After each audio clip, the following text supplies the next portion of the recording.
ચાલુ ટ્રેને ચડવા જતા મુસાફરનાઓ સંતુલન ગુમાવતા બચાવ કામગીરી કરી અકસ્માત મોતનો બનાવ બનતો અટકાવતી Surat railway police GRP Surat police inspector Shri HD Vyas Surat railway police સ્ટેશનના માર્ગદર્શન હેઠળ સર્વેલન્સ ડ્યુટીમાં ફરજ બજાવતા પોલીસ કર્મચારી પોલીસ હેડ કોન્સ્ટેબલ સર્વેલન્સ ડ્યુટીમાં ફરજ બજાવતા પોલીસ કર્મચારી પોલીસ હેડ કોન્સ્ટેબલ જિગ્નેશભાઈ હિરજીભાઈ દ્વારા ફરજ દરમિયાન Surat railway station platform number 1 પર train number 02133 Jabalpur special express train આશરે કલાક રાત્રે 9:15 વાગે આવેલ, જેમાં જે ટ્રેન દરમિયાન ટ્રેન ઉપડતી હોય તે સમયે એક મહિલા ઉંમર આશરે 25 વર્ષ તેના નાના બાળક ઉંમર આશરે 4 વર્ષ સાથે ચાલુ ટ્રેનમાં ચડવા માટે પ્રયાસ કરેલ હોય, પરંતુ ટ્રેન ગતિ પકડી લેતા મહિલાનું બાળકની સાથે સંતુલન ખોરવાઈ જતા રેલવે પ્લેટફોર્મ ટ્રેક પર ઘસડાઈ ગયેલ.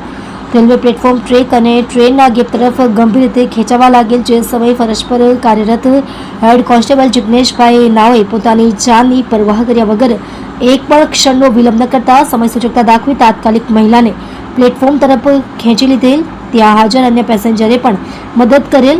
ભારે જહેમત બાદ મહિલા અને તેના બાળકને સુરક્ષિત પ્લેટફોર્મ પર બહાર કાઢવામાં આવેલ. મહિલાને સામાન્ય ઇજા પહોંચેલ, પરંતુ મહિલાને બાળકનો સંપૂર્ણ બચાવ કરવામાં આવેલ. મહિલાએ પોલીસનો ખૂબ આભાર વ્યક્ત કર્યો અને અકસ્માત મોતનો બનાવ બનતા અટકાવી સુરત રેલવે પોલીસ જીઆરપી નાઓએ પ્રશંસનીય કામગીરી કરવામાં આવી છે.